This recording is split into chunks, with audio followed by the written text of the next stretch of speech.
Come on, Miss Williams. Woo woo! Well, good evening, everyone. Good evening. I am Miss Bishop. I am the proud principal of McNair Discovery Learning Academy. I am super excited for everyone to be here tonight. We have an esteemed panel guests here that serve as our panelists, and I will let them all introduce themselves. All right. Is this thing on? There we go. Hi, everyone. Good evening. My name is Janikqua Cutno. Feel free to just call me Jay or Cutno. And I'm the corporate director of the Office of Health Impact at Emory Healthcare. Can I ask a favor? Could I just get all of us to shift right on up to one of these front rows? Because my girl said, Listen, we are in community, and so when we are in community, we want to be together, and we want to be as close as we can so that we can allow that love and that joy to just spread to our friends. Come on, Mr. Gaither. Come on up front. Come on, Miss And I Bennett. appreciate y'all so Bennett much. and friends. I appreciate it. Thank you so much. Even my little babies in the back. Little mama with your chips.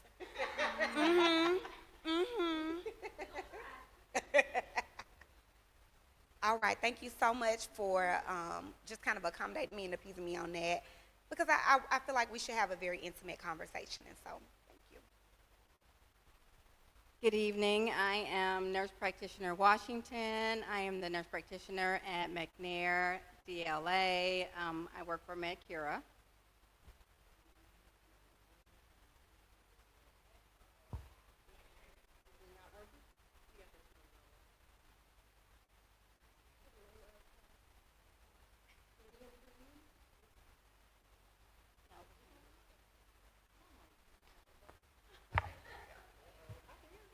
Can you hear me now?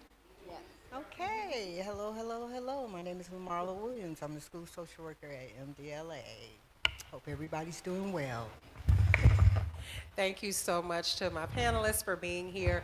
So I'm going to serve dual roles this time. So last time, if you were at the town hall, I was the moderator, and we had Dr. Wilson Phillips here, as well as Dr. Omade here. And I was merely a moderator, meaning any questions that you all had, I read the questions to the panelists and they answered them. However, I'm going to do both tonight. So I'm going to be asking questions to you all from the crowd, but I also will be moderating, meaning I'll be reading bios and also, gathering any feedback from the crowd as well. So I'll be doing dual roles, so just bear with me. All right, so thank you all for introducing yourself. I have a really quick bio for each of our panelists, just so you can all know who they are, and then once you hear their bios, you can tailor your questions accordingly. Sound good? All right. Hey, TV Land. And if you guys have any questions, I believe, Gord, you have a way that they can ask the questions virtually as well.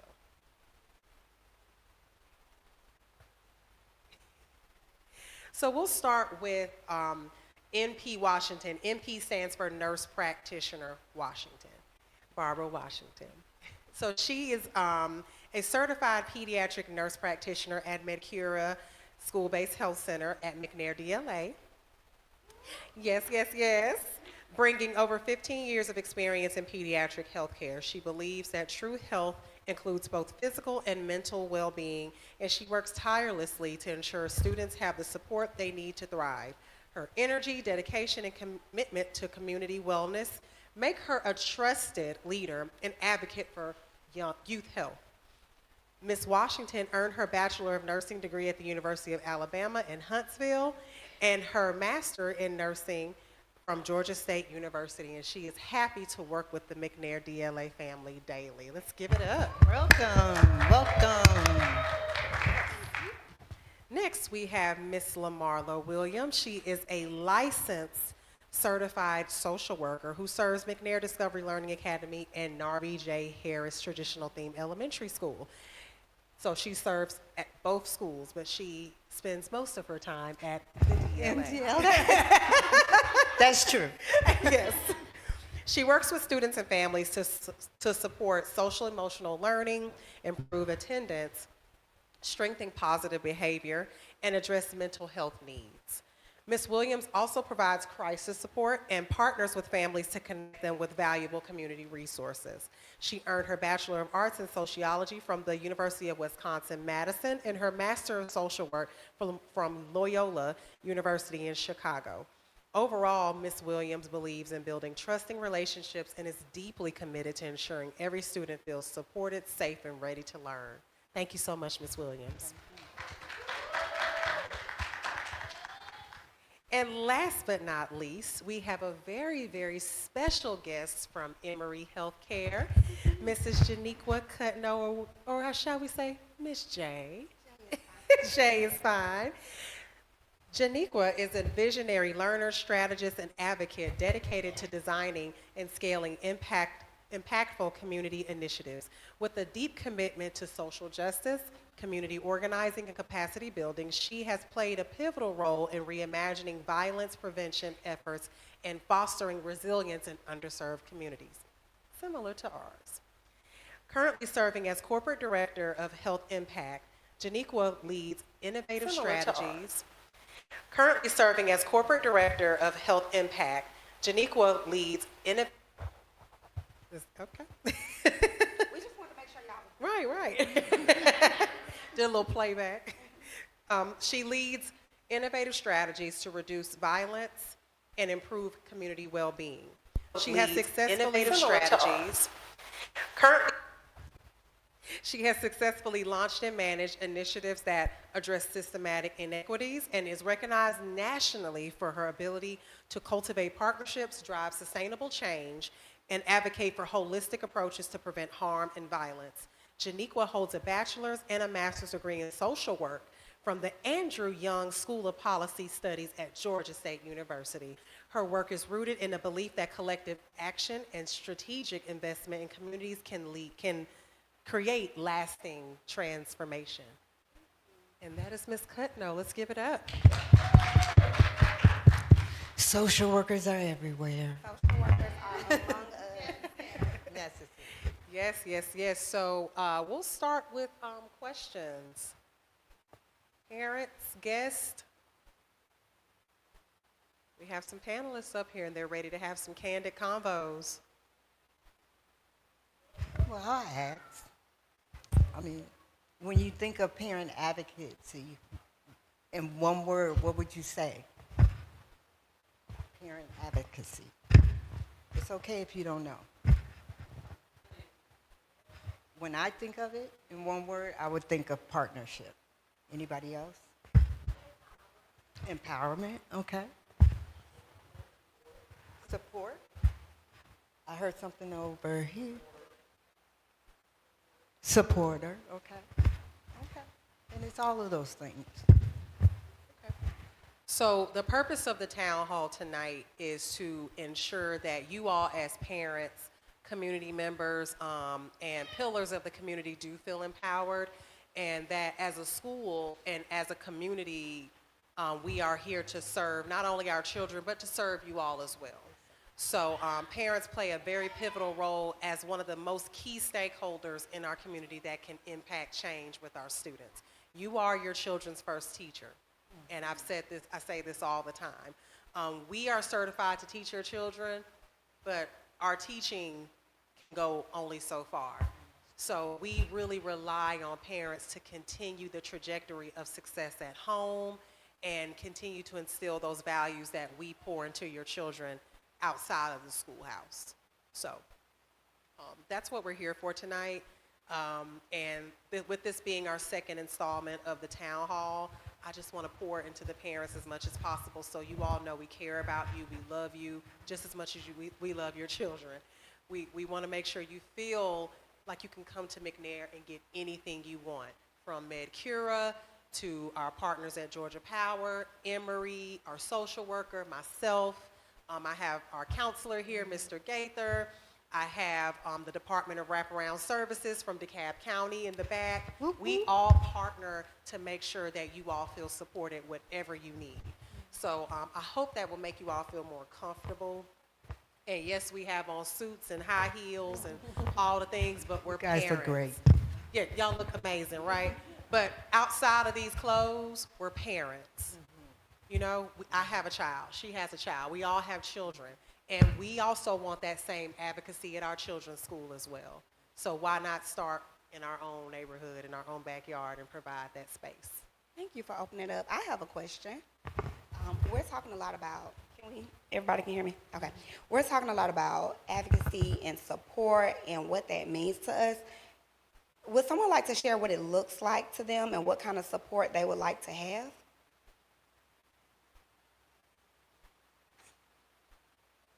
Come on, sister. Yeah, you're a mom. Listen, mom. Could we get our mic? Mm-hmm.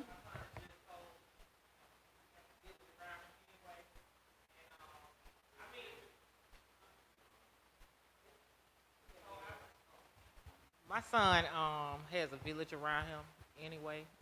He's been at McNair since pre-K, so I really don't have any issues, any problems with the school or, you know, I've been in the neighborhood since I went to Leslie J. Steele before it was McNair. So, and my mom went to Leslie J. Steele. So I've been in the neighborhood forever. I think McNair, you know, it put another level in our neighborhood for the kids. Because Leslie J. Steele was good, but, you know, transforming it into something new where they could build their own legacy was better for me versus, you know, I know what I did in Leslie J. Steele and what it looked like and what McNair looks like. My son loves school, so I don't have any, you know, issues. And he's a good kid. I don't really have no problem about him, so I don't. Yeah. No, that's a beautiful response. Yeah. Go ahead, I don't want to interrupt you. But I'll let you finish. Okay, so that's a really beautiful response, and I think I'm very similar to you in that way, where I have a 16-year-old, but he's one of the quote-unquote good kids. And, you know, the good kids, they always get that support. I love that you say he has a village. He has the arms wrapped around him. For some of the kids that go to school with our babies that do have a village, some of them don't. And it's up to us to kind of have that community moral voice and that collective mindset to say, okay, how do we help the ones around us too? Can you think of anything that would be helpful for maybe some of the children that you see in your community that your kid goes to school with?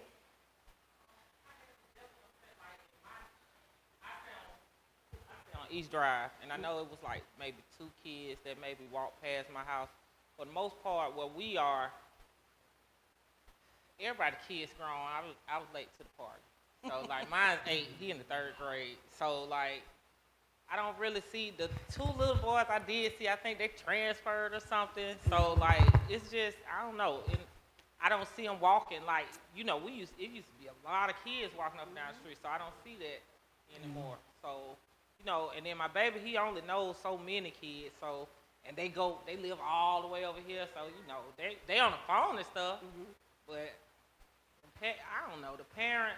The jobs and stuff nowadays, a lot of parents aren't even really at home when the kids at home. So I don't know. I don't know how we as parents who I have time, a lot of parents don't.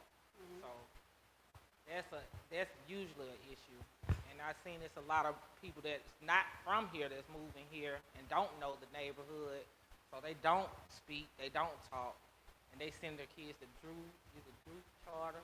It's a lot of the kids in our neighborhood go to Drew Charter. So You're touching on something super important, but I'm going to turn it over to But my and I wanted to jump in and say that parent advocacy doesn't always have to be a weakness or a conflict. It could be creative. It could be like you say, your child.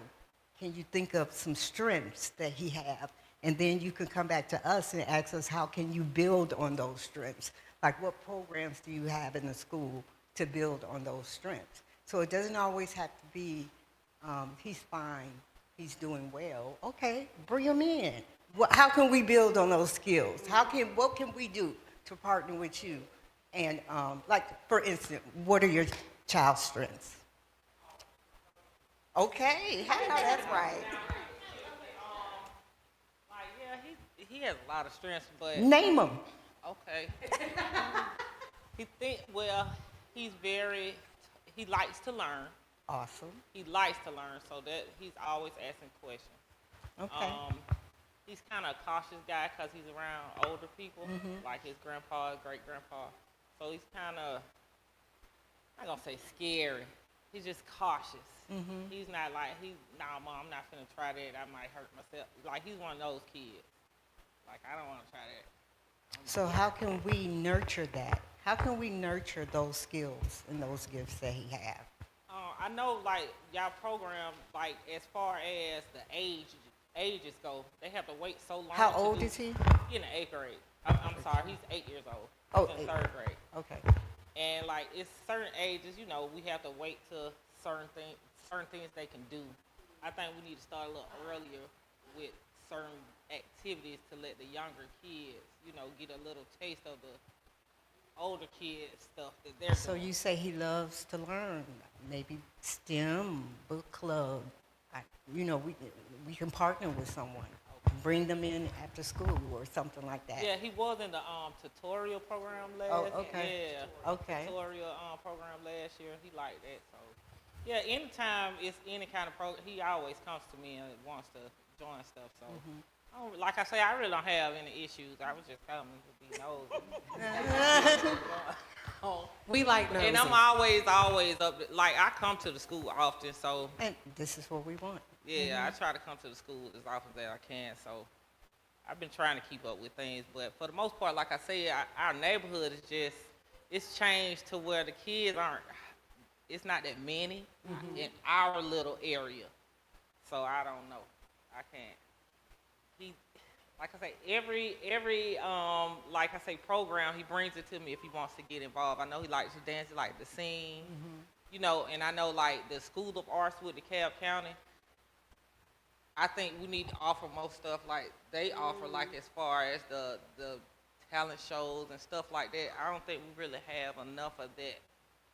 And those ideas, you can bring the bishop. Yeah, You can bring the bishop. my baby like to sing and dance a lot. Well, thank you for that. And let me touch on some things. First of all, I appreciate you being involved. I appreciate you being so brave and vulnerable in this space because, you know, as a parent, you know, we brag on our children so much, but to do it in a space like this is brave. So thank you for sharing those strengths with your, and then also you shared some growth areas for your child as well. So thank you. Is he involved in sports? Okay. Mark Trail, yes. Oh, NH Scott, I'm sorry. The old Decatur, right? Mark Trail. And like even with those programs up there, it was hardly any children, even enough kids for their teams, like the younger teams. You know, of course, like 10 and 12-year-olds, but like 8 and under, very, very hard to It's just about, I don't know, like it's different now. It's different now, yes, yes.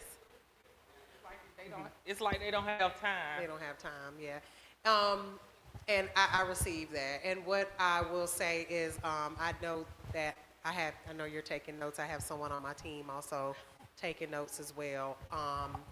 You want to see more programming as far as fine arts, as far as musical performances. Okay, we do have a Black History program tomorrow, and what we can do better at is just making sure that we open up these programmings to all ages and make sure we just do a better job at really canvassing the school and talking to kids and getting them out of their shell, because kids have so many strengths and we really don't know their strengths until we really build that relationship with them and talk to them on a deeper level. And I'll be vulnerable and say, as an educator, when you walk in the building in the morning, you know, you're strictly focused on teaching and learning, right? But talents go so much further than the classroom. Kids could be interested in coding. They could be interested in drawing, creating things, building stuff, you know, speaking, singing, dancing. So there's so many talents that children are gifted in. But it does start with building those relationships with children and getting them out of the classroom where they may or may not be as successful in just talking to them, getting to know them. So we can do better with that. I think we could do a lot better with that. So I receive that. Can I just acknowledge for a second that what you just did is parent advocacy? You just did it by saying, well, this is what I like to see. my son is great, but here's how we can make him greater. And it was received immediately. And so those are the sorts of things when we talk about supporting our parents and supporting our communities, it is make your wishes. Let us know what it is that we can do for you. And that goes for the schools, that goes for the businesses and the organizations that are in your community. We have a duty and an obligation to support the communities that we're located in. And so get very comfortable being vocal, even if you're not sure how to phrase it, or if it's even possible. Put the message out there, because there's always going to be someone listening, and there's always an opportunity. So thank you for saying that, and thank you for being vulnerable and being brave and saying, this is what I need. So I love that. Thank you. Can we give her some acknowledgement? Snaps. What types of support? Oh, did you have a question? Go ahead. I did, just real quick. Just in terms of trying to help parents navigate and understand the services that you provide, can each of the panelists just kind of share the types of services that your organization provides and help us to kind of understand what it is that we could advocate for? That's an excellent question. So I will start with my former work at Emory Hillendale Hospital. So I've had a little bit of a transition the past couple months, but for the past 4, 5, 6 years or so, I've been doing a lot of work in the violence prevention space. And so at our hospital at Emory, anytime someone gets shot or they get stabbed or otherwise injured from a violent injury, they come into our hospital and we have a team that responds to that. They talk to them, they connect with them, see what kind of supports it is that they need, and how we can help them, A, not come back to the hospital, but B, also, how do we prevent them from retaliating? We know the common theme right now is something happened to me, I'm a spin back. I got to go get my get back, right? Our whole job is interrupting that, because that is what continues the cycle of violence. And so our focus is understanding what those needs are. If you're great, how can we make you greater? If this was an isolated incident, how can we give you the support that you need so you're not caught in this situation again? If it's school supports, if it's education, if it's getting a job, if it is, mental health, those are the things that we're focusing on in that capacity. So what I will say now about my newer role, my work is really centered on community engagement, so doing things just like this. How do we come out to the neighborhoods that need support, listen, hear these sorts of things? So Mom, you're saying, okay, well, we need creative outlets. We need opportunities to engage our babies a lot earlier. So that my conversation, do I call you Principal Shayla? Yes. So my conversation with Principal Bishop would then be, how can we partner to support you in that, right? Because it may be a budget thing. It could be something around funding. It could also be something around bandwidth and capacity, but we don't know until we explore it. And so community engagement, that's a big part of what we do, is offer those supports and resources into the community. We also have a community health initiatives program where we are really addressing what the health issues are in our communities. We know like maternal health is the big one. Black women have some of the highest mortality rates. We have some of the lowest birth weights for our babies. And those are all for a reason, right? And so our work is really addressing it. If there is hypertension, if there's diabetes, some heart and vascular issues, right? We're thinking about what those issues are and having conversations with our community just like this to figure out, what do we need? How can we support you in that space? Is it some education? Is it access? Do you need a little pill carrier so you can take your pills every day?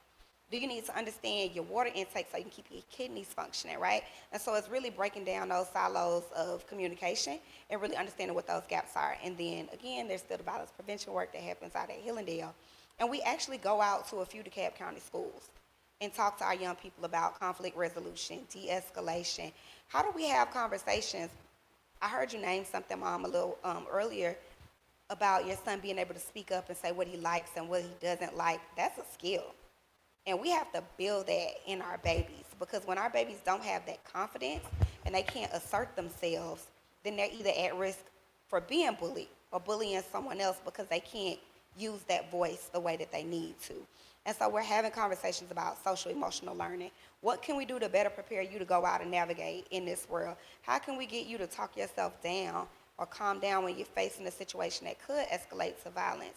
And all of it is done through relationships, right? So it's not a one-off. We can't just come in here, have a conversation one time, and think our job is done, right? We got to show up consistently. And so if our conversation with Principal Bishop is, we need this now, we need this earlier. It's great that y'all do it at high school, but we need it in elementary because now is where our babies are starting to show those behaviors. Then that's something that we can take, listen, address, and put those supports in place. And so I know I talked a lot, but that's like a very big picture. I've got like 4 programs under. And so that's pretty much the work that we're doing across Emory. So we've got 11 hospitals. This work can show up anywhere across Metro Atlanta. And so I say that to not be shy. And I'm happy to say, I don't want to announce it too soon, but we're actually working on formalizing a partnership so that some of these arts and outlets that you're mentioning, Mom, we can be able to bring those to the community. And where it won't just be for the babies, it can be for the parents as well. Because we all know we can't pour from an empty cup. So we can't give our babies anything that we don't have ourselves. And so making sure that we have the support that we need. Like, I'm not sure who in the room can attest to this, but I was a teen parent. I had my son at 19. He's 16 now, and it was hard as ever, right? And I needed support that I couldn't access. And so I know firsthand what it looks like to need something and can't get it. And then I know how to like figure it out, claw my way into the solution. And so I say that to say I now want to stand in the gap where we don't have to claw our way out of stuff. You name something like we don't talk to each other. We don't know each other. We don't have community. That's the problem. We used to have connective tissue, at least back in my day.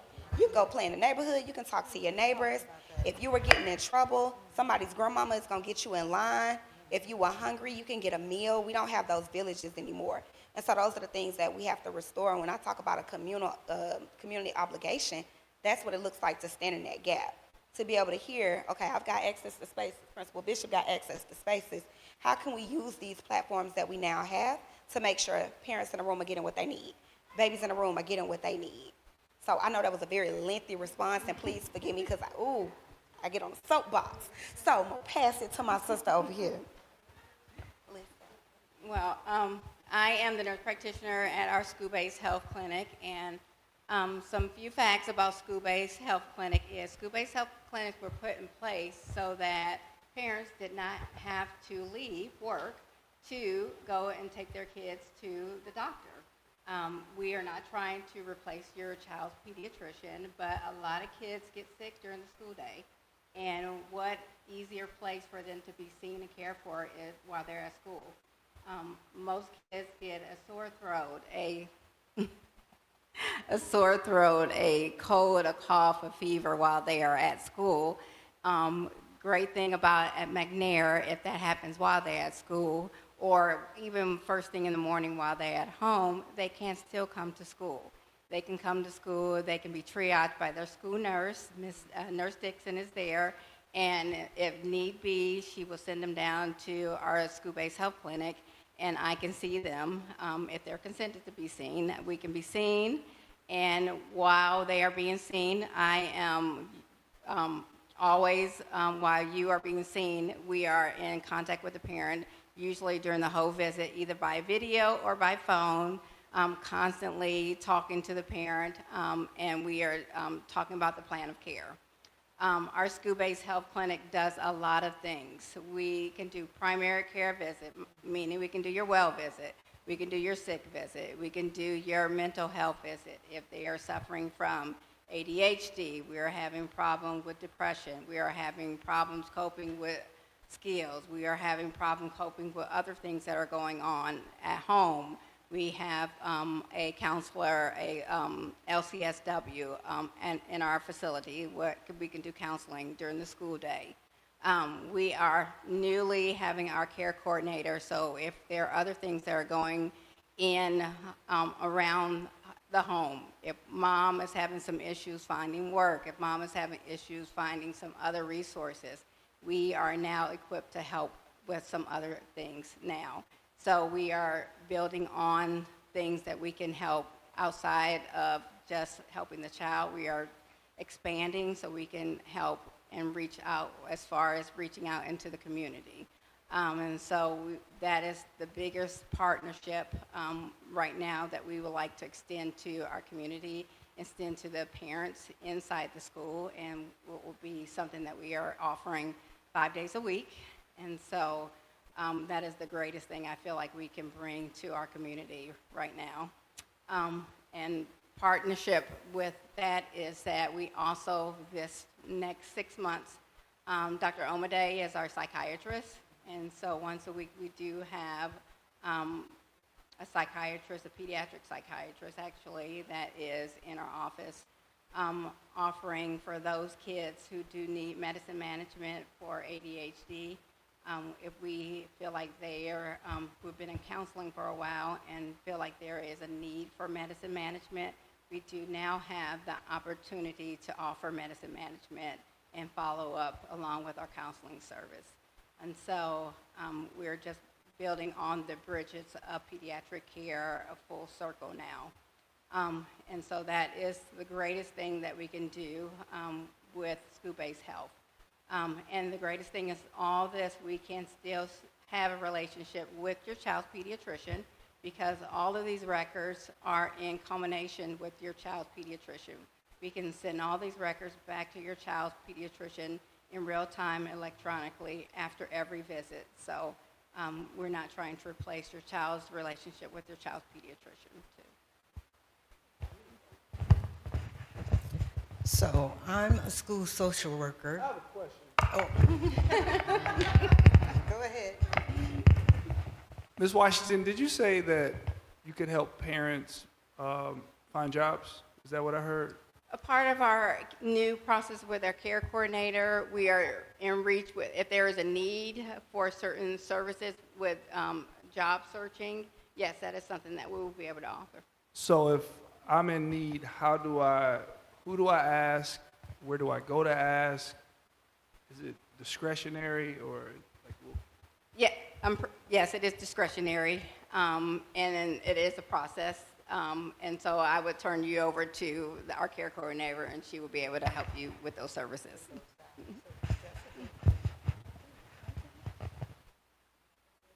You're welcome. Parents how to navigate the system. So I'm a school social worker, so I'm student-centered, and we provide a lot of services. I was like, when I was thinking about what I would say today, it was like so much. So I hope Shelly, you pull in if I forget something. But that's my boss. So we do school-based programming. We work with McKinney-Vito families, the homeless families, so we provide lots of services to those students. We also provide services to foster care students, trauma-informed care. That finally got on the books maybe, 5 years ago or something like that, where we recognize that these children have trauma, and we provide screenings, assessments, planning, and annual, follow-up with these families. So, and I'm glad we do that. Also, crisis responses, we do that, like death, fire. Last year, recently, we had just a tragic death, and we provided grieving counseling to those students and those families. In terms of family and community, we have tons of resources. So, what I would tell a parent is we like to be solution focused. So this would take like coming in, it's not a quick fix. We come in and have a one-on-one conversation. And it's kind of hard for parents because oftentimes they think maybe, I don't want these people to know my business and things like that, but everything is confidential, and we just have to assess needs and see where we can provide support. If your kid needs counseling, family needs counseling, things of that sort. Resources, utilizations out there. We have these resources to provide for families. It just depends on your need. So that's what we do for families and communities. And for students, safety and wellness. If a student is not feeling safe, they won't learn. If a student medical situation, if they're not feeling well, they won't learn. So when you talked about social emotional learning, we do that. We partner, and we work team. Everything is team too. So we have other support services. Gator, we have our counselor. there. We have behavior specialists, student support. Like, we all work together to try to support our families. We do self-harm assessments, threat assessments, anti-bullying programming, and by law now we have to do these things. So a lot of things is on the books. I don't know, is there anything, Shelley, I missed? I don't know. We do so much, and I'm really glad because, you know, they kept us isolated. We do, you know, of course, attendance protocol and planning, things like that, but we're just really branching out and doing more. So I'm excited about all of this. This is awesome. I have a question as far as advocating for parents. People don't talk as much. The village is different. We already understand that. What are some things that you all can provide for mentorship, conflict resolution skills, and just helping students understand how to cope better? Well, I'll start at the school level.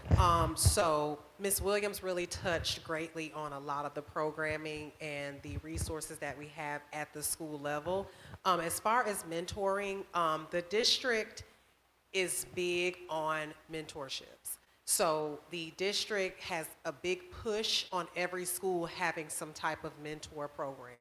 We have not only a school-based mentorship program where we do like breakfasts with mentees every month. We have our Sisters Keeper, which is a district initiative, but all schools are required to have some type of chapter of our Sisters Keeper, or OSK. We also have My Brother's Keeper, which was really initially started by the Barack Obama administration. He was a big advocate for My Brother's Keeper, and so DeKalb County picked it up, and every school also has to have a My Brother's Keeper chapter. They push really hard for schools to have My Brother's Keepers, champions of what they would call them. So we do have an MBK chapter at our school as well, and that falls under mentorship. So there are so many opportunities for students to get involved in ensuring that they have an advocate or a confidant, someone that they can go to. Outside of OSK and MBK, I did speak about our school-based mentorship that we have. And again, we do have those monthly breakfasts with our mentees. I have a few mentees that I personally handpicked, and I have great relationships with those mentees. They can come to me, talk to me about anything, and I pick up as many mentees as I can. You know, of course, I'm the principal, so it's not too many. It's not too much time I have, and I look at all of the kids as my mentees, but those specific students that are on my caseload, we have lunches together, and I talk to their parents a lot. They know who I am on a personal level because I don't mind sharing that piece of me with my mentees. But that's what our kids need. They need to see the human side of us. We need to humanize ourselves. And that's what helps the students to realize, okay, I can get to where Ms. Bishop is. I can be successful. I see a lot of myself in her. Let me try a little bit harder. Let me advocate for myself and speak up and use my words a little bit better. I see how she handles conflict. I see how she deals and communicates with her emotions. Let me try to emulate that just by spending more time with her, talking to her. So these are some of the things that as parents, we want to know. If your child needs a mentor, we have programs at the school where the students can get that mentorship that they need. Recently, we also partnered with 100 Black Men of DeKalb, and I'm super excited about that partnership because they've already come into the school and started reading to our Black boys, right? Let's get a hand clap for that. That's dope, right? That's dope stuff. And I have to credit Terry for that because Terry not only has garnered multiple partnerships, but that was one of the partnerships that he also encouraged of, hey, we really need to push for this. 100 Black Men of DeKalb partner with McNair High School, and they also partner with other middle schools as well throughout DeKalb, but this will be the first time that they're actually truly partnering with us. So like I said, they've already come out to read to the kids. Gorgeous girls. read. That's also like a entity within DeKalb. They have also come out to read to the kids as well. So that was more of a district thing, but they still came to McNair DLA to help our students. So there's so many things I can go on and on about with mentorships. But those are just some of the things that we're doing right now. As far as conflict resolution, Ms. Williams mentioned that we do have a behavior specialist. We do. We have a behavior support specialist. I call her a student support specialist. That's a little bit more of a positive spin. But whenever students exhibit that low emotional fluency, or they need strategies in conflict resolution, or they just have some behavior difficulties, there's some trauma there, Miss Morris, she's not here tonight, but I'm gonna shout her out. I love you, Miss Morris, if you're watching. Love her down, love her down. She intentionally pulls children based on not only referrals, but just classroom observations. My team, they go in classrooms, yes. Our SST team goes in classrooms, our instructional team goes in classrooms as well. So when they go in classrooms, they're looking for children who may be exhibiting some of those lack of strategy. So she pulls kids, she has morning meetings with select students who are suffering and struggling with, as you stated, those conflict resolution. And that's just one of the avenues. And our wonderful counselors, Mr. Gaither and Ms. Ward Jackson, who cannot be here, she is part-time. They also partner with Ms. Morris as well. They do a lot of lunch bunches. Mr. Gaither's been at McNair for 7 years, so he can give you a whole historical context about all the things that he has done, all the programming, and I won't go into all of it, because you do a lot, Mr. Gaither. You do a lot. But he pulls kids in the same manner as Ms. Morris does. He intentionally drills down to not only their attendance issues, but just some of the emotional needs that they have. His office is so calm. There's low light, there's a sofa, there's a place and a space for them to just talk to Mr. Gaither. And if you've ever met Mr. Gaither or spoken to him, you're gonna wanna pour all your feelings out to him, right? I mean, he is just that man who brings that soft presence, that just, I don't know, you just feel comfortable around Mr. Gaither, and you can just say anything to him. That's what our kids need. They need to see not only a black man in a counselor role, being vulnerable, knowing how to communicate their feelings, but Mr. Gaither cares about McNair. He loves the kids at McNair. You will see him with 2-3 kids in his hand, and they're running him crazy. But it doesn't matter. Mr. Gaither is steadfast in all that he does, and I wouldn't have it any other way. I love my counselor. I really do. Mr. Gaither! I really do. And Ms. Williams touched lightly on his role, but he makes up the admin team. So my admin team is large.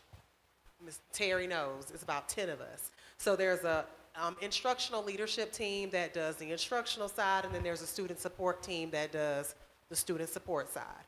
Ms. Williams, Mr. Gaither, and Ms. Ward Jackson, Ms. Morris, our lead teacher for special education, Dr. Drake, they all serve on the student support team. They're admin, but they also go in classrooms. They do warm handoffs of children who may be walking in the hall and just need to, regulate themselves. Mr. Gaither and the rest of the SST team are very well versed in restorative practices.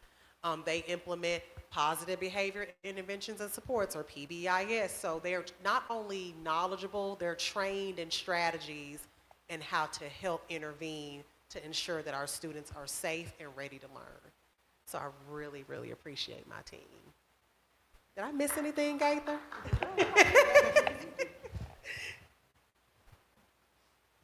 All right, is it on me?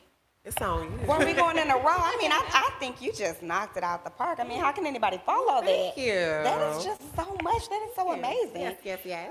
It's really a beautiful and amazing thing to hear that our babies have that kind of support. And I always say babies, so just forgive me in advance. But to hear our babies have that kind of support is really amazing.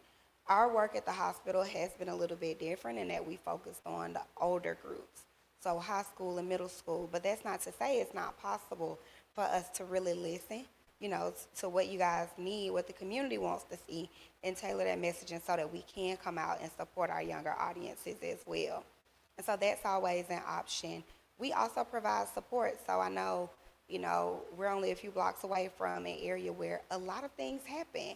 And they aren't great experiences. And those are tough for our baby to deal with. Ms. Williams had already said, if they can't concentrate, if they can't focus, they're not in the right headspace, they're not ready to learn.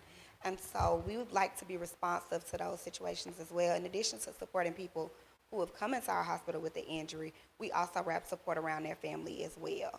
Whoever is in that family unit, whatever that looks like. And so, if there has been an occurrence, and even if they did not come to our hospital, that's still something that's available to our community, because we want to make sure people get all the therapeutic supports that they need, they get the mental health supports that they need, and they get that additional advocacy. But it sounds like ain't no shortage of support over at MDLA. Am I saying that correctly? Okay, that's what it sounds like.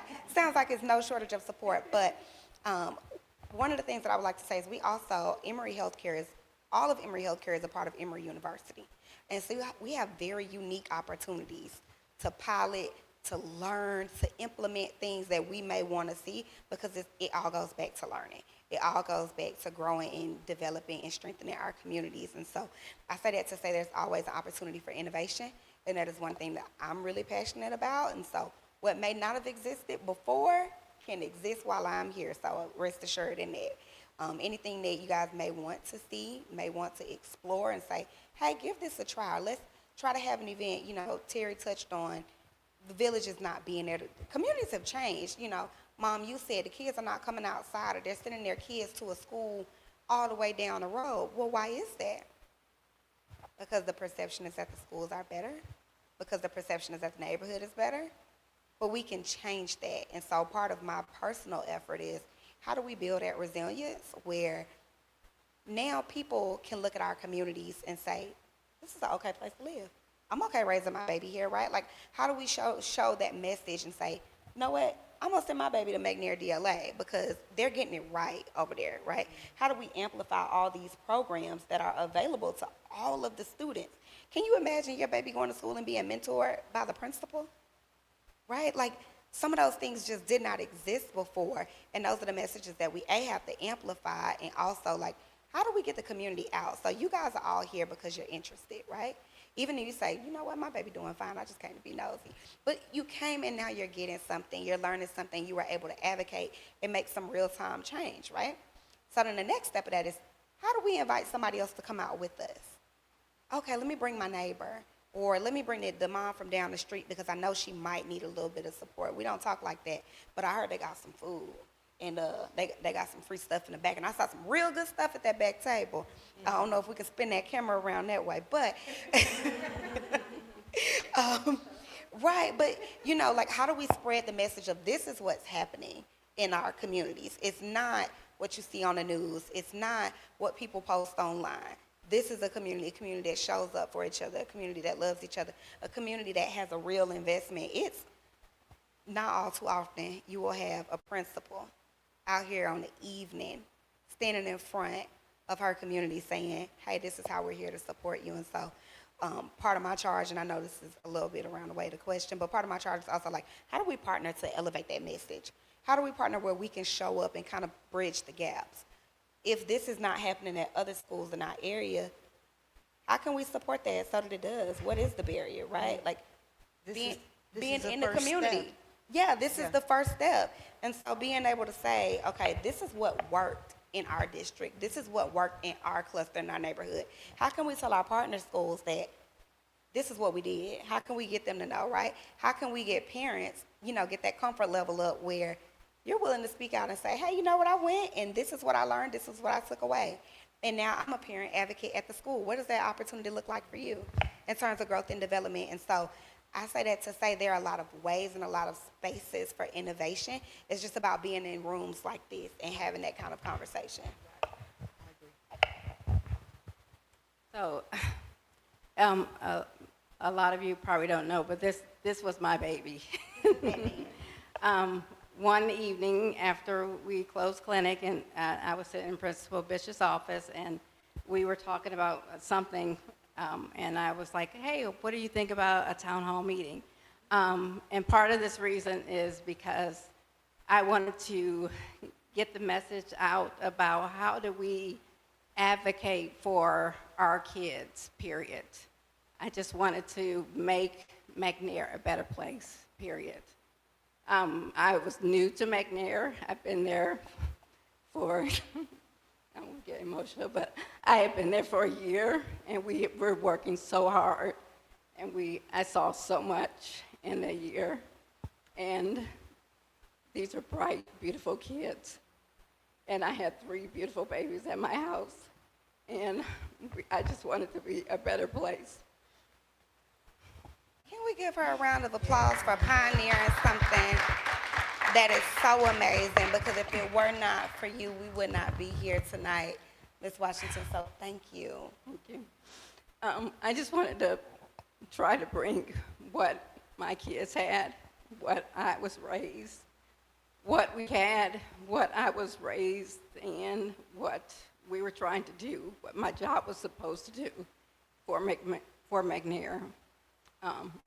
And I'm great and blessed that I have a partnership with McNair and with Principal Bishop that we were able to do this.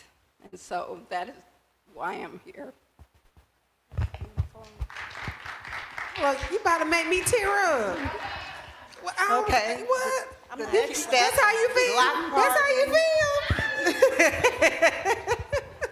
That's how it starts. Okay. That is how it starts. I hope you all feel the passion in her voice. I mean, that speaks volumes, you guys. I mean, we really, really love the McNair community. And when I became principal at the school and I found out we had a school-based health clinic, I was like, oh, that's dope. That is legendary. I didn't know anything about that. I'm like, wait, how can we partner? How can we make this thing like spark up? And I'm gonna be honest, and I'm gonna toot my own horn. What?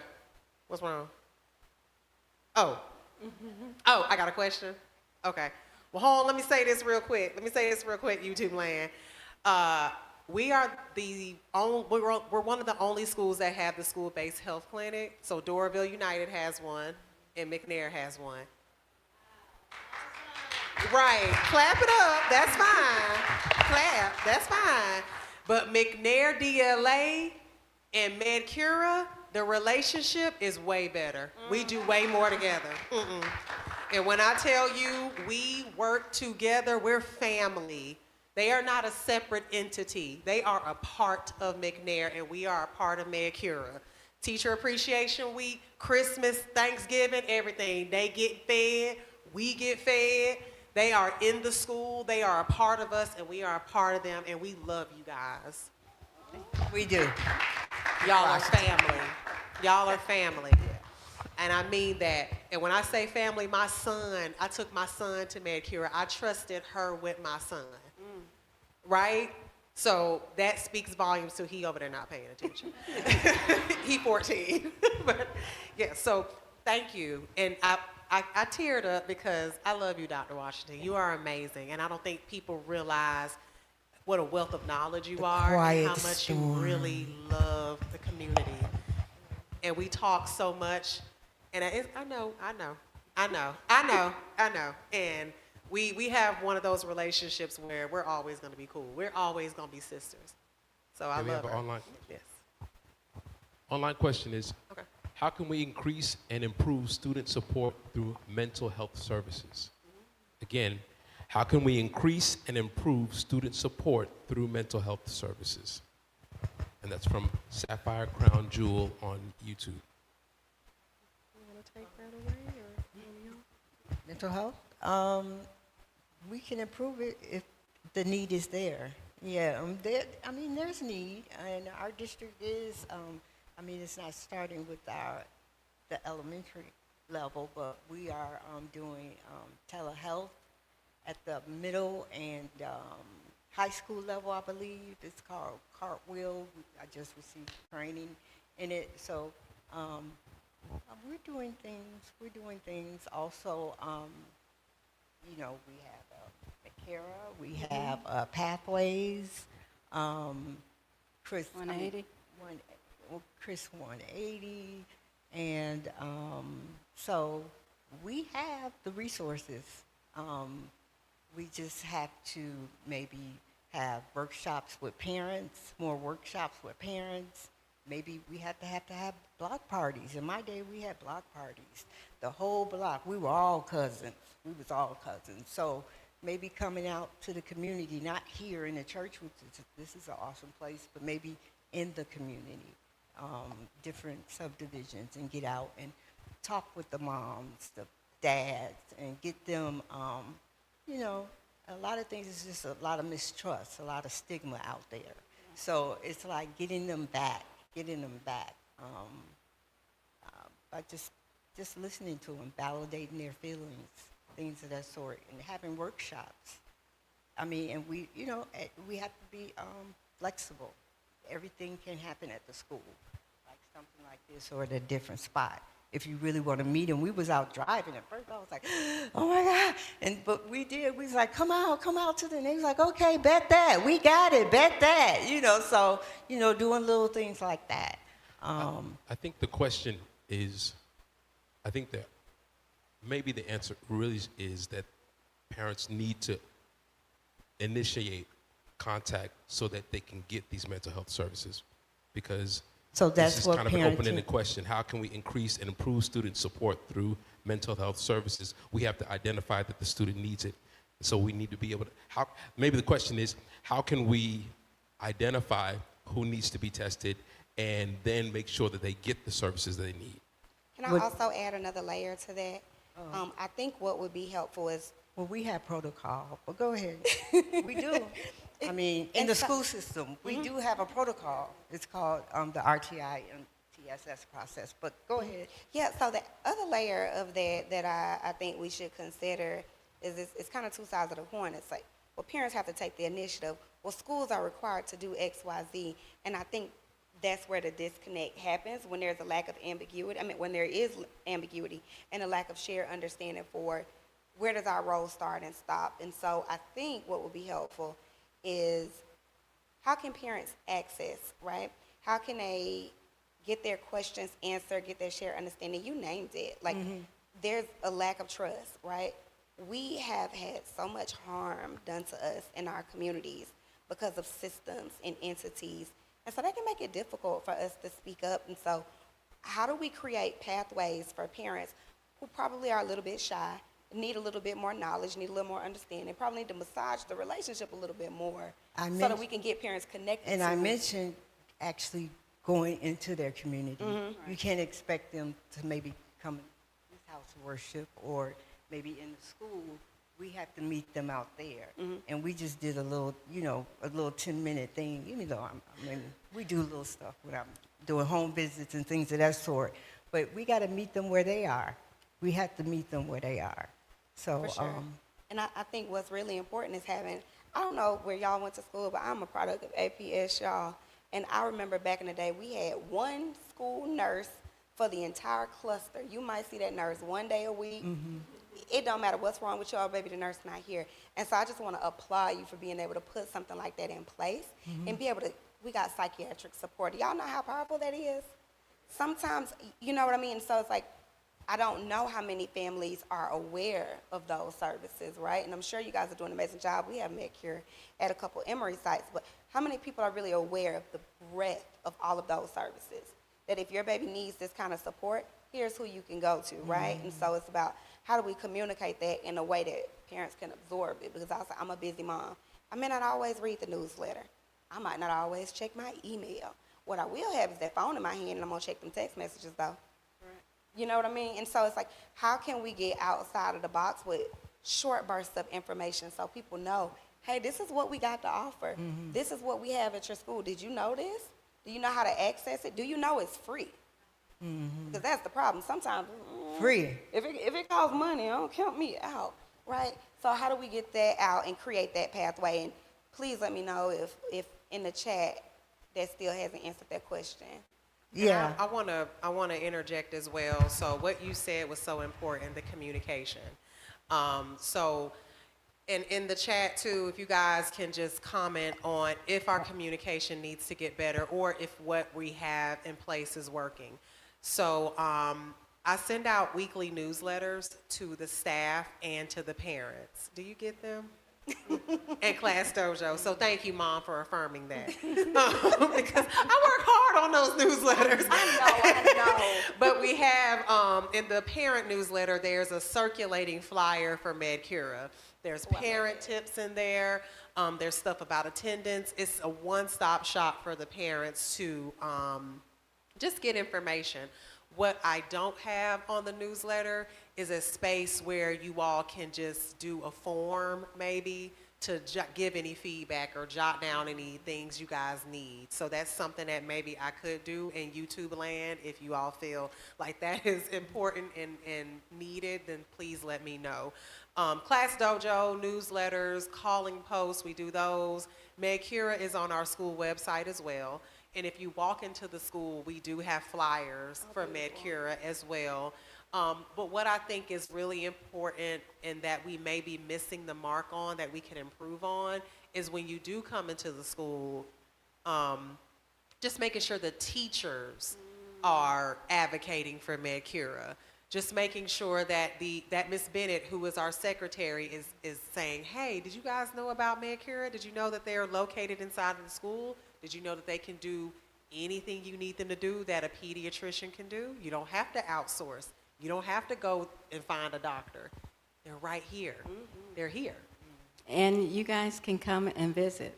If you have any concerns or if you are just wanting to know what it looks like, you guys can just drop in and say, hey, can we tour the clinic? I am open to doing a stop and shop tour at any time. It does not bother me.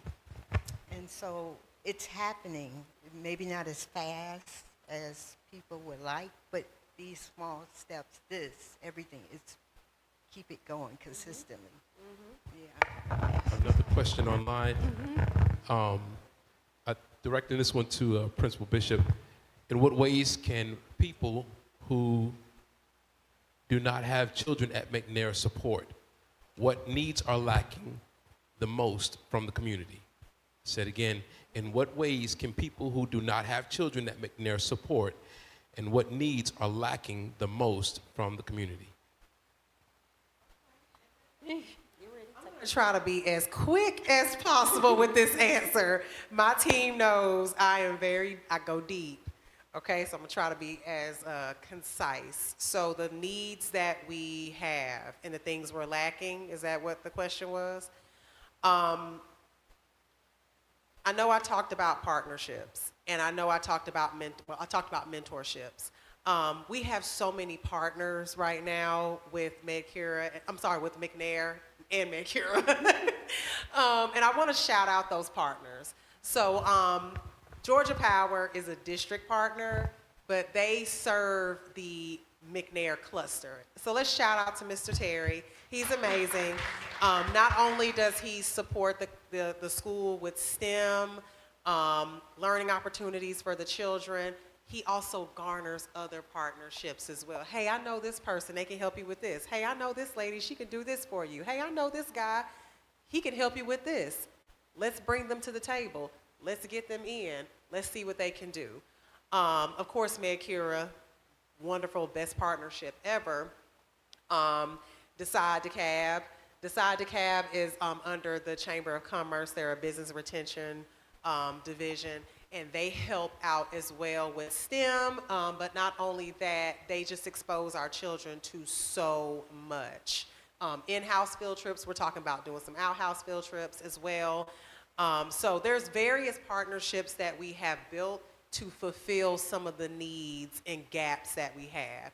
The needs that we have is exposure. Our children are not getting exposed enough to career opportunities, seeing different people in different careers that look like us, if you catch my drift. Success, what does success look like? And you're a wonderful parent. I really appreciate you being here and being a wonderful parent that you are. But I think Ms. Cutno said it, every child doesn't have that. And so another thing we need also is just guardians who are not necessarily parents to get poured into as well, right? Let's hand clap for that, right? Because let's be honest, we got grandparents raising kids. And they raised their kids already, but they had to come back and do it again, right? Let's acknowledge the hardship in that. Let's acknowledge the difficulties in that. So grandparent advocacy, that's something that we need. That's something we need. Our grandparents need help because these new kids are different. I need help. She need help. The kids are different now, right? We have elementary sports. Shout out to DeKalb County School District for implementing elementary sports. That was the perfect outlet for our children. So let's give a round of applause for DeKalb County. Thank you so much, Dr. Sauce and district leadership for ensuring that we continue with elementary sports. That is amazing. And our kids just need elevated experiences, right? So what we're doing in the schoolhouse is we are ensuring that the teachers are providing students with access to grade level work, access to great teaching and learning. That's my job, right? That's what I do. That's my core work. I'm an instructional leader. I am the chief instructional leader of the school. Right? So what I want to see is elevated learning experiences. I want to see children doing hands-on projects. I want to see children reflecting. And I want to see children talking to each other, talking about the work, using the language. I want to see the children growing. I got that. But what I need from outside people, I need funding to ensure that they can go on different field trips outside of the school. I need people to be willing to come in and talk to the kids about, again, different career choices, mentoring them. And what I mean by real mentoring, I mean really mentoring, using a real framework, checking in with the kids on a structured basis, providing strategies. I mean, that real mentorship. You know, y'all remember what that real mentorship felt like? Not saying we don't have that, but if you're asking and you're willing to give, we're willing to receive. The Big Brother and Sister program. We're always willing to receive. And I want to shout out the district as well, because one thing about DeKalb County, they are going to support you. You make one phone call, you're going to have about 5 people on your line the next day, right? So I want to shout out to the Division of Wraparound Services because they're here on a school night. Yep. They're right back there. And I love these ladies because not only, as soon as I asked them to come, not only did they hop on it, they said, what do you need from us? We can bring this, whatever you need, we got you. And that's what I love about DeKalb, because DeKalb is the 3rd largest district in the school, in the state of Georgia, but it feels like family. And you're never gonna lack what you need as far as supports. So I want to lift up the district and the work that they're doing to ensure the schools do feel supported and they get what they need. But it's 138 schools in the district. I can't expect them to pour all into McNair. I would love to, and those who know me personally know I'm spoiled. Yes, Terry knows. I will take all your time. Give it all to me. I will take all your time. Shelly Bishop knows I will take all your time. I will be on your line all night. I need this, and that, right? So what I do have to do, and I've leveraged very well, is those outside partnerships. So if there's anything that I missed, team, yes, or parents, anything that you think that we need that I might have missed, because I'm looking at more of a global view, but if there's anything else granular that you think we need, please let me know. Yeah, I would like to just add, and that was an amazing question for, the crew online. One thing that we have to recognize that we have, that we may not always think that we have, is capital, social capital, right? A lot of us in a room can spend our face like we spend money. Principal Bishop already named. Terry made a couple calls and made a couple connections. Sometimes if you don't have anything else to give but a resource and a referral, that's good enough. right? Maybe we don't have money to pour in and invest or fund a field trip, but can you make a call to somebody who knows somebody? Can you come and volunteer? Can you come out to the school if you get approved, because we got to keep our baby safe, right? Can you come out to the school and volunteer, you know, for parent pickup and dismissal to make things a little bit easier? Can you talk to your principal or your school staff and say, hey, where are your gaps? You know, are y'all running a little short on staffing? Do I need to come help out in the lunch hour?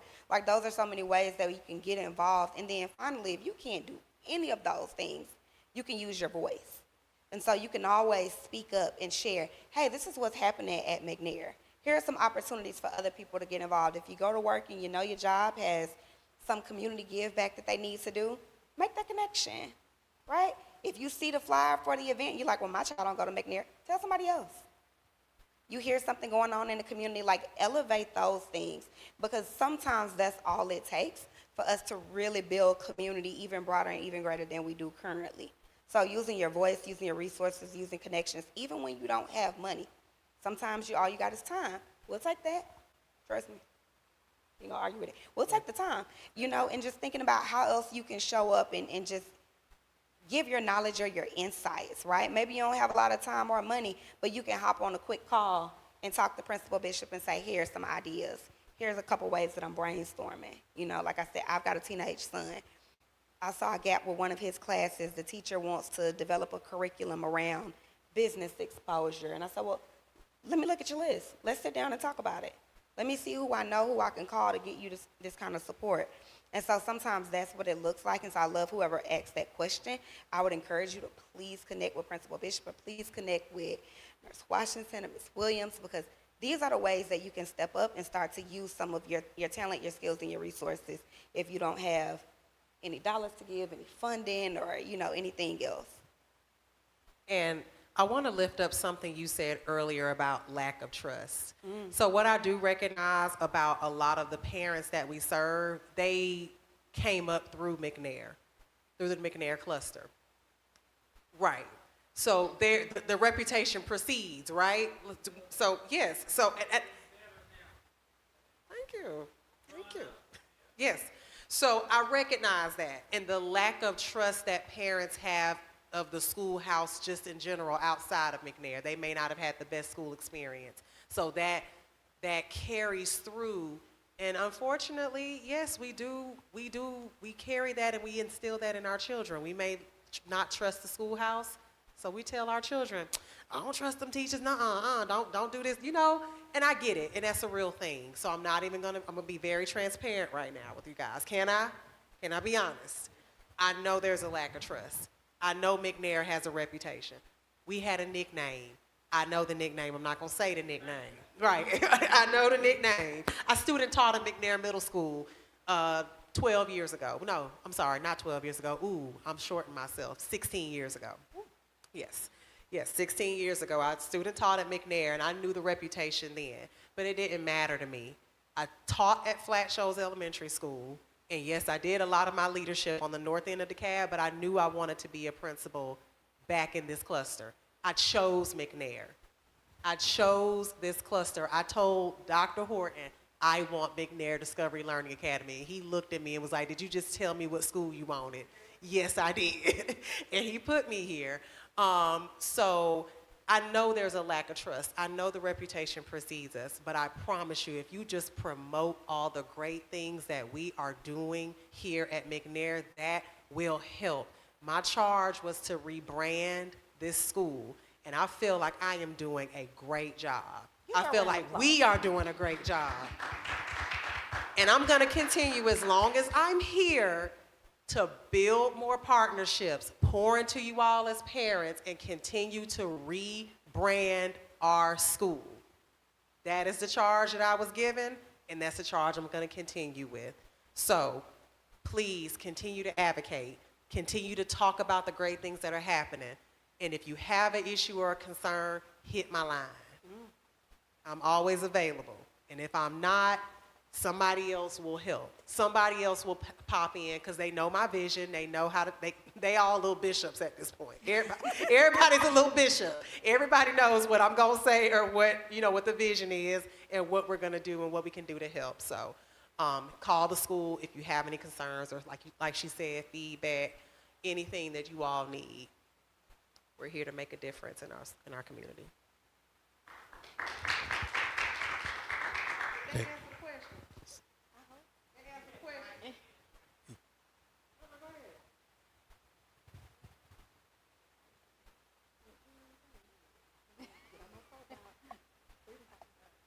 I kind of want to circle back. I didn't get an answer to, he was saying the coping. What do we do for the young kids? Because I know we're doing stuff for the older kids, but younger is better if we can get them at an earlier age. What are we doing for the coping? And then also, you listed some names of programs that we have for mental health.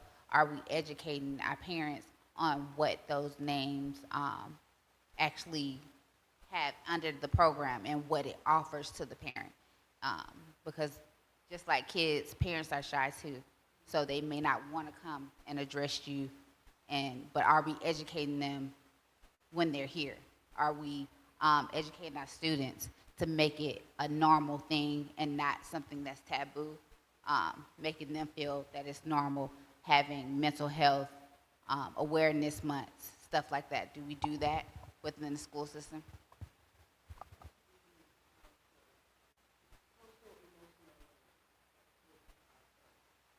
The district has, our district program for that is Second Step.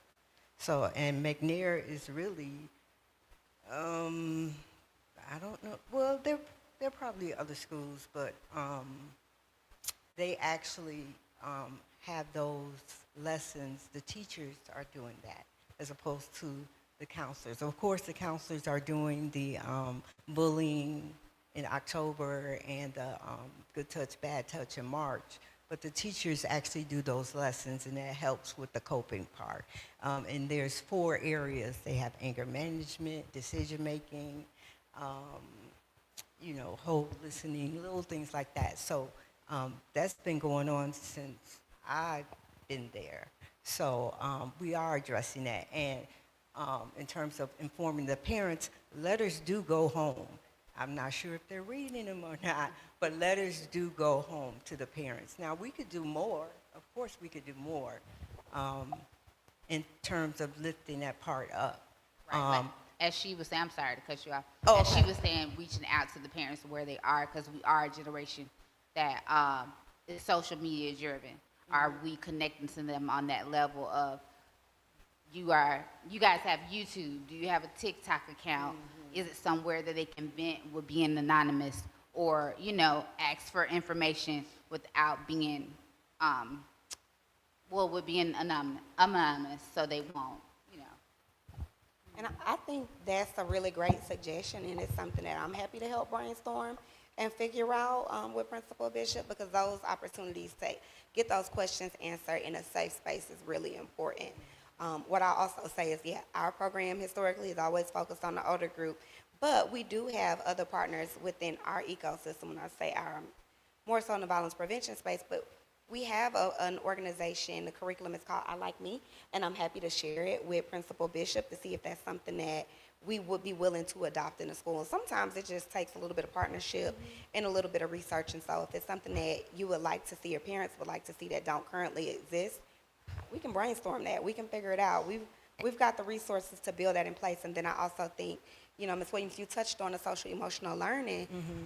So I do want to call out that it's not even just during the awareness months or the awareness days. That's built into the curriculum daily. Am I right? Yes, Okay. it is. And I don't know if Gaither, you feel comfortable talking about, there's security ed lessons that he does. I don't know those, but you want to speak to it a little bit?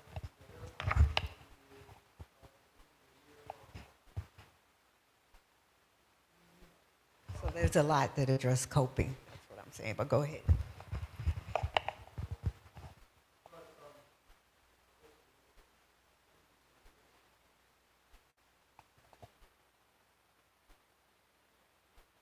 Okay, Ms. Bishop and I, at the beginning of the year, we talked about a lot of different things, how to approach our students. One, a lot of our students are experiencing different levels of trauma. Every household is different. So one size does not fit all. But we want to give them an avenue, a way to reach or be heard. So we set up lessons with Second Step. That's one way. I visit the classrooms monthly. I work with Ms. Ward Jackson. She visits monthly. And then we have our social worker for those intense situations. So parents approach us about those intense situations. And as you mentioned earlier, RTI, some things are working around, some things like it's educational, and the kids are having a difficult time in the educational environment. We went through COVID. A lot of the things we're experiencing are students that are coming out of COVID. And so a lot of our PTAs, we're developing that now. And so we got people helping people now. We're coming out of our shells, and so the students are having a difficult time communicating. They have their cell phones, and I appreciate not having cell phones in school so that they can communicate with one another. So we're just now getting back to socialization, okay? So playing more. We've got extended recess time. So now we're building those strengths, those communication skills with students. So if a parent wants to support us, volunteer, join the PTA. Those are things that we can do to help our school. But as far as the curriculum in the school, we build that. I send out lessons for the whole year that teachers can grab and work with their students. And we have schedules, Monday, Tuesday, Wednesday, by grade level, who have opportunities to use Second Step to work with those students. And then if they need more intense or more individualized care, they can see me. And if it's family-oriented, if it's family-based, I can go with my social worker. So we really have those avenues, but parents, again, have to come into the school, join the PTA. When we have our PTA nights or PTA morning breakfasts, they can come in and join and listen and say, hey, I may need this, I may need that. So we are approachable, and we understand everybody's coming out of a shell. So just make yourself available and, relax a little bit. We Thank do you. have Breakfast with Bishop. It's a monthly installment that I started when I became the principal at McNair. It's kind of like a coffee and conversations. So the Breakfast with Bishop, I provide breakfast and just a space where you can be vulnerable and talk about the things that you would like to see us implement as a school. We also talk about data because I'm big on data and numbers, and I feel that as parents, one way I can also empower you is to give you the raw data and the numbers of where we are. Kind of give you like a little reality check. This is where we are, and this is how we can get to where we want to be with your support. So I still do those. So please come out. I love to talk to the parents. I'm not shy, and I don't want you all to be shy, but I do also recognize that coming to the neighborhoods is just as important because they need to see us in their spaces as well. So that's why we are here at the church. That's why I had a street team. I call them street committee. They went over to the Hamp, and they walked through the Hamp, and they were like, come on out, y'all. Come to the town hall so that your voice can be heard. So it's not to say that this is a one-stop shop. We have one more town hall in March. So everybody who's out there in YouTube land, digital land, we have one more town hall in March. Please let us know in the comments what topics you want us to tackle. This is our last one, and we want to go big on the last one. So we need all of you all to come. We have Milestones Night coming up as well in March. We have our Black History program tomorrow coming up. So there's so many things that are happening at McNair, and we're changing the game, but we need you guys to come to our events so that we can develop that relationship and we can get that face time with each other. So please come out to the events that we have at the school. And your kids need to see you support them. Right? Mom talked about all those hidden talents that our children have, but if our parents are not there to support and pour into those talents, they wither away.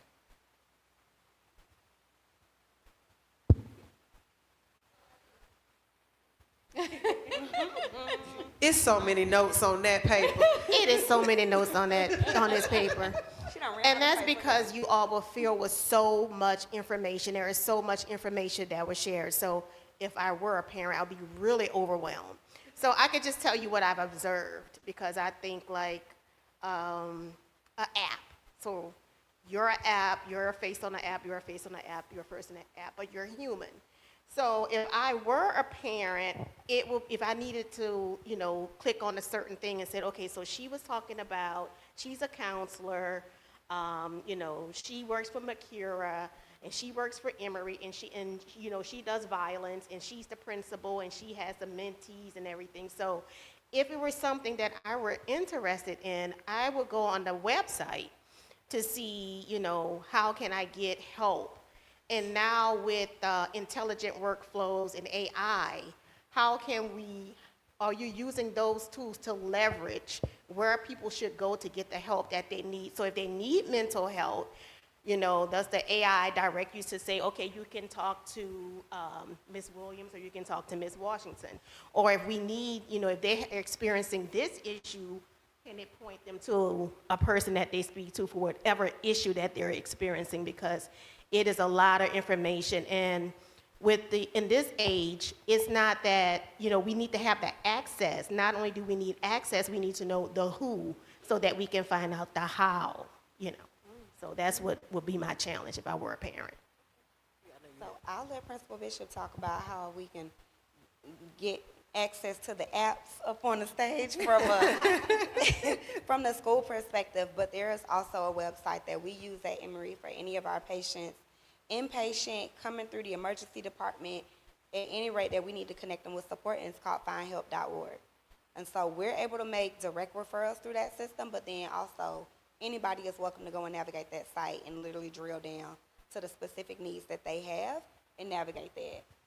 Go ahead. ND-HELP. I'm Southwest Atlanta to my core, so I'm very sorry. Findhelp.org. So everybody on YouTube, findhelp.org, and that's through Emory. So we have a interface in that, but that is for any and everyone. So there are organizations all across the city, all across the state that utilize Find Help. So wherever you are that needs some support, you can access it through that system. For McNair, what I will say for me, in my email, there's a space where you can press a link to book time with me. On the website, all of our emails and everything are there, but what I would like to do is I would like to streamline more what you're saying of like a click of a button where someone can reach out to us. We do have an Instagram. The Instagram is ran by me and our IT technician teacher that is at our school. So we will get a direct message. I'll get it. She'll get it. But I do recognize and hear what you're saying of there's got to be more of a workflow, an easier workflow when it comes to accessing all of the resources that we have to offer, whether they want to book time with me, my assistant principal, our counselor. So I know Mr. Gaither does have a virtual office that he had set up back in COVID. Is it still working?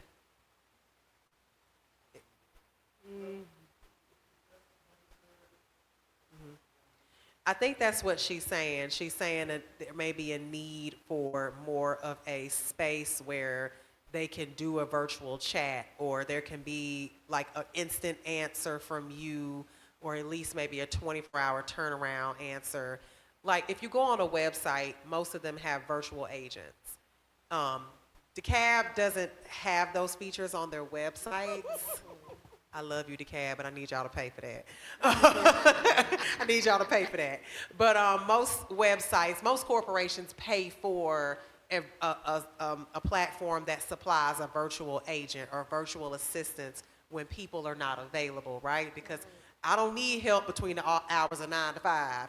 I need help outside of those hours too, right? So I hear what you're saying as far as being more efficient in meeting the needs of our families. So and that's it'll also enrich your data, like you like data, so it'll tell you what the people need the most, okay. Gaither and Woodard, can y'all write that down? I'm not gonna pay for no virtual agent. That's expensive. No. But Google Voice text. Yeah, but we'll talk about some ways that we can at least make sure that on the website there's a place for the parents to send an email, submit a form. It's easy. I already got a way we can do it. Look at that. It'll be up there tomorrow. Advocacy. Look at that. Go ahead, yeah. All right, proud day one, McNair Discovery Learning Academy Come on now, parent Pepper. here. All Yes. right. My son is now 21, so I've been at we've been advocates for McNair Discovery Learning Academy from day one. Welcome, Principal Bishop. I was thinking when you were talking, so you don't need a virtual agent. The talents that we talked about for the children, get approval from the kids with the talents, those parents. You have to, I know you do newsletters. I love to read. I hate reading newsletters. But They are long. But if you put your newsletter in a 30-second reel, I watch that.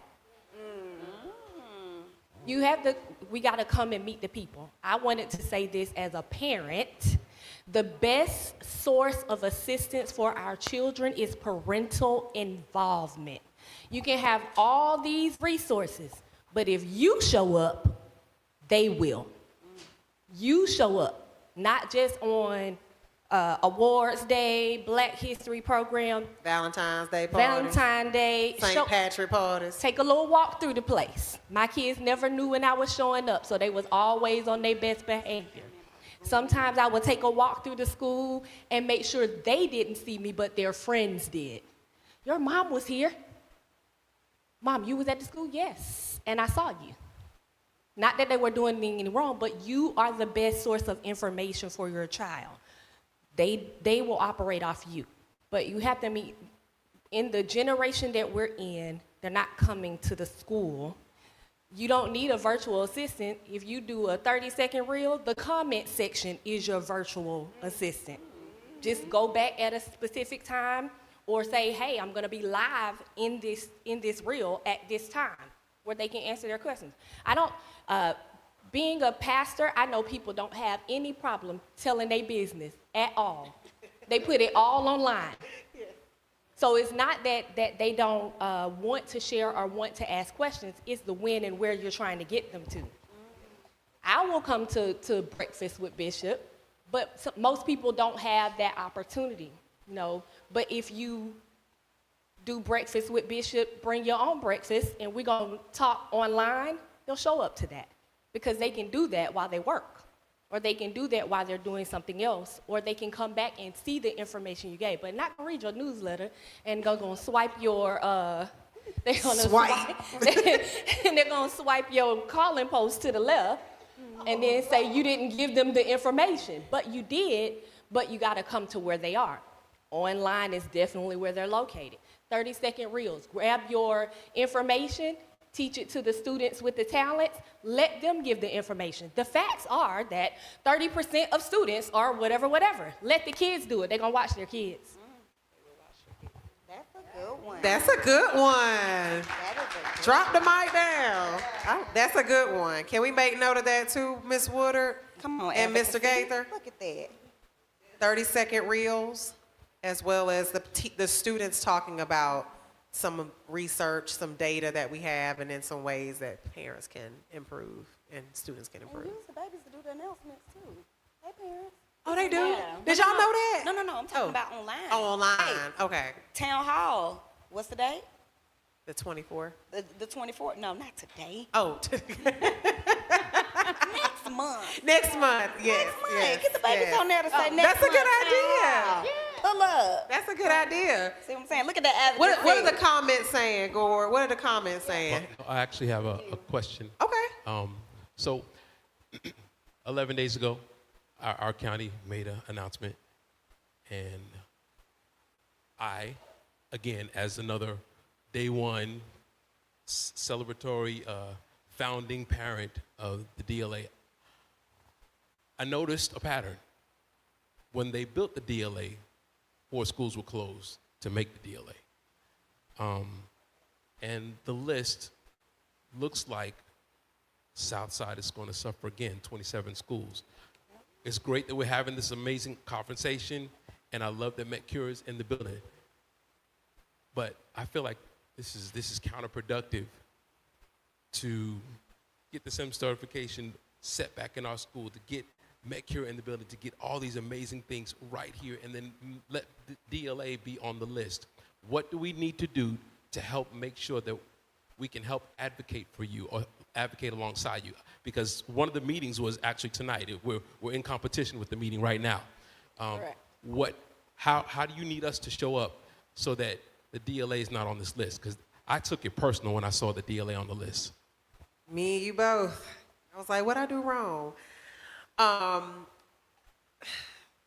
Let me say this in the most politically correct way that I can, because the student assignment project it's real and it's necessary. I get it. You know, closing schools is more financially, you know, it helps with the district as far as saving money, right? We have to be we have to have financial efficacy. That's what they say.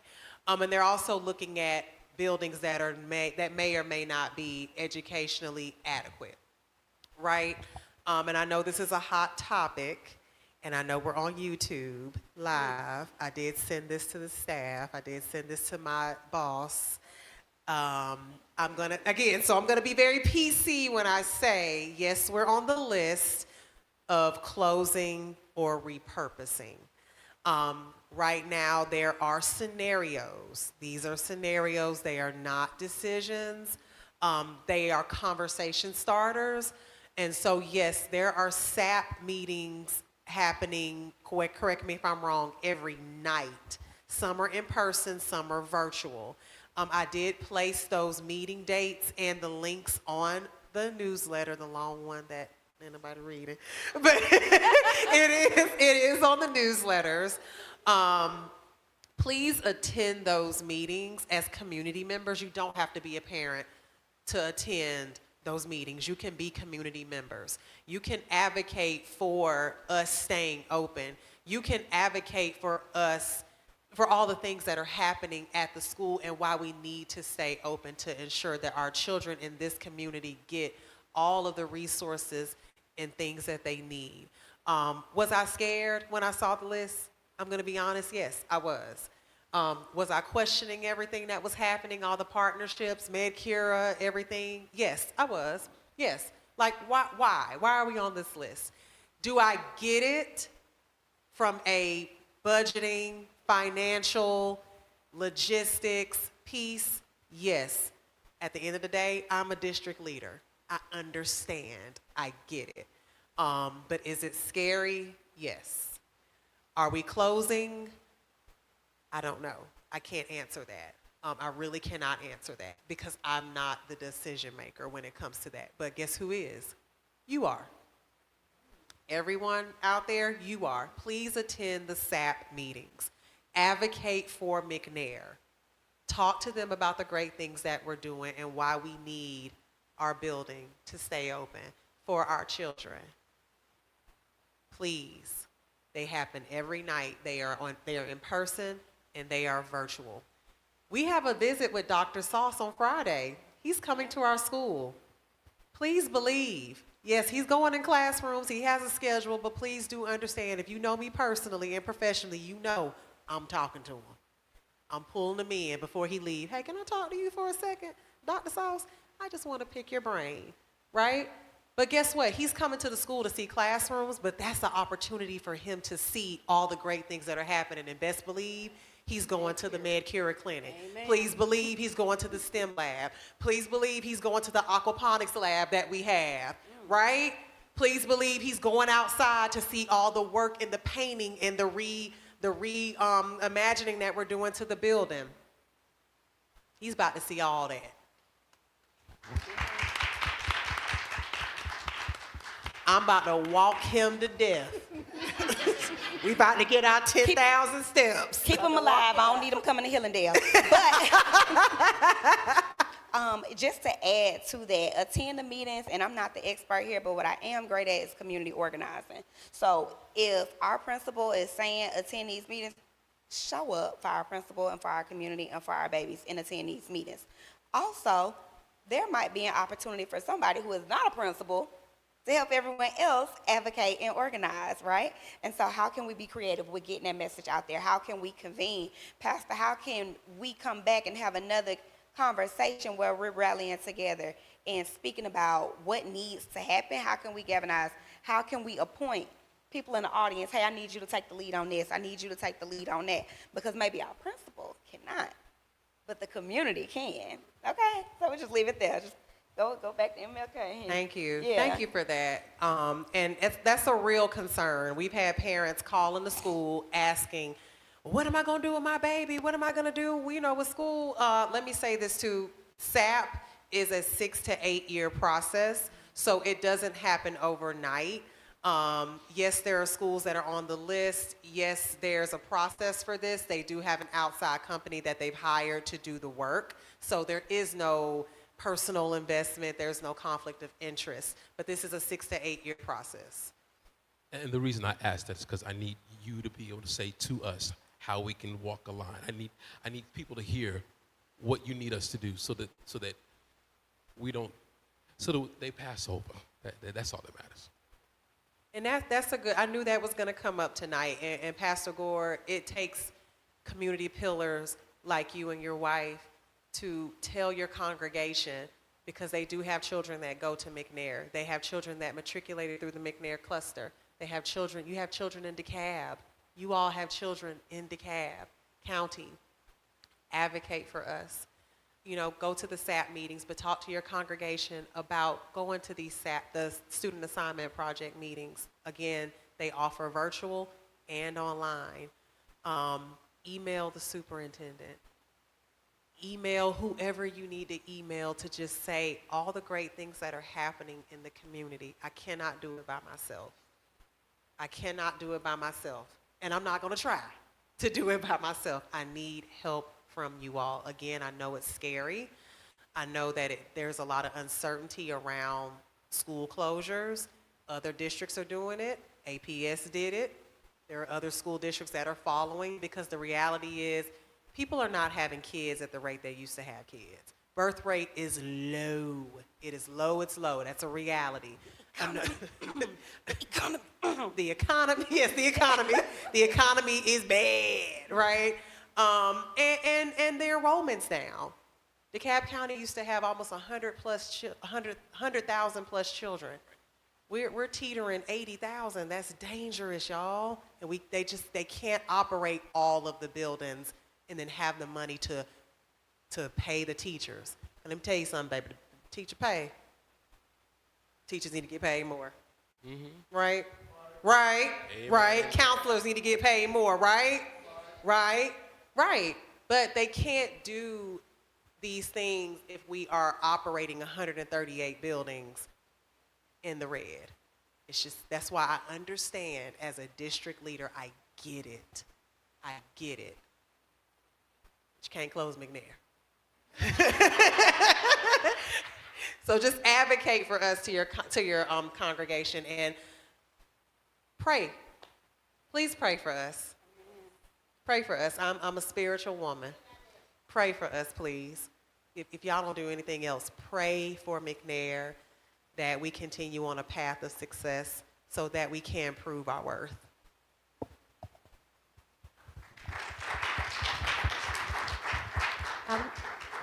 Also, they send out surveys. If you can't go to the meeting, just stop swiping that survey and complete it. Complete the survey. If you complete the survey, maybe you can't go to the meeting, but your voice can still be heard.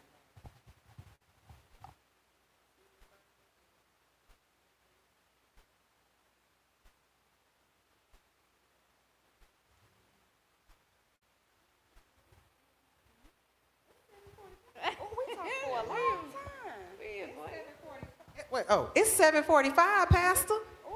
It's time to go home. Unless we have a prayer meeting. Pastor Gore looking at me like, wrap it up. Well, thank you so much, everybody, for coming. Can we please give a standing ovation to our panelists?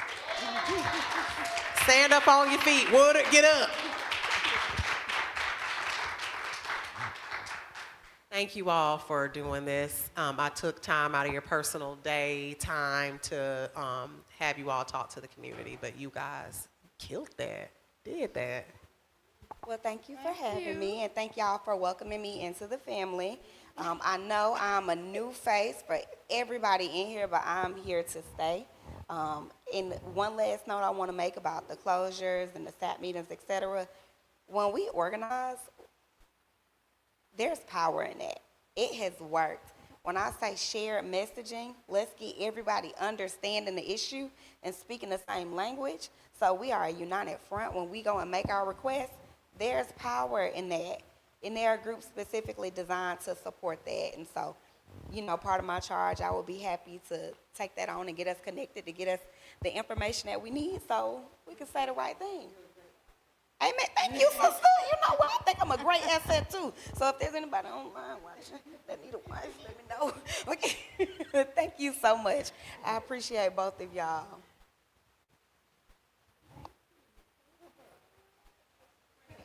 Group hug. Black girl magic. We gotta do a photo op, y'all. Come on, y'all. Y'all know we like family gatherings. Come on. Come on. Because I want to freestyle.